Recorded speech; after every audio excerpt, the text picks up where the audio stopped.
ইদানিং কালে দেখা গেছে অনেক অনেক অতীতের আউলিয়া কেরাম চিনা অচেনা জানা অজানা ওনারা অনেক আসেন সৌদিকদের করেন। কয়েকদিন আগে হযরত আব্দুল হক মুহাদ্দিস দেলওয়ারি তুমি আসছিলেন, তিনি কয়েকদিন সৌদিকদের করছেন।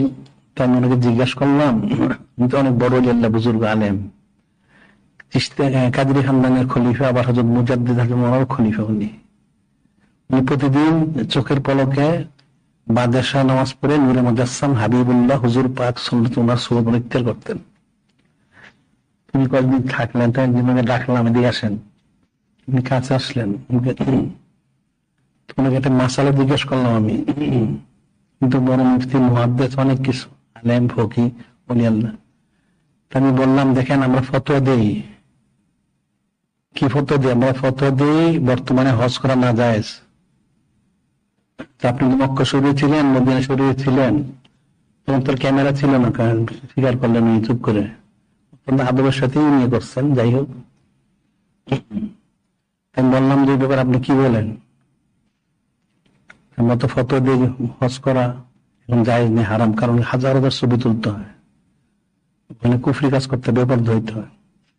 তুমি চুপ থাকলেন, অত্যন্ত আদবের সাথে উনি বললেন, সম্মতি প্রকাশ করলেন যে হ্যাঁ এই ফতোয়াই সঠিক এবং আপনার ফতোয়ার উপরে কারো ফতোয়া দেওয়ার কোনো অধিকার নাই।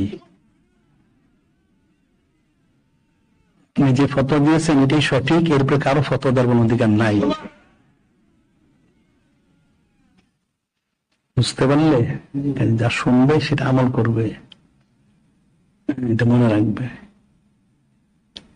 তোমরা বুঝতে পারো না, কিন্তু অনেকে অনেক কিছু নফসের কারণে কিছু করে, এটা কিন্তু মূল বিষয় না। নফসকে নিয়ন্ত্রণ করার হচ্ছে মূল বিষয়। হাদিস আল কাইসুমান দানা নাফসু আমিনা বাদাল মউত, জ্ঞানী ওই ব্যক্তি যে নফসকে নিয়ন্ত্রণ করে এবং পরকালের আমল করে। আল আজিজু মানিত নাফসু তামান্নাল আল্লাহ, নির্বোধ মূর্খ নাদামী ব্যক্তি যে নফসের পায়রবি করে আর মনে করে অনেক কিছু হাসিল করবে। নাউজুবিল্লাহ।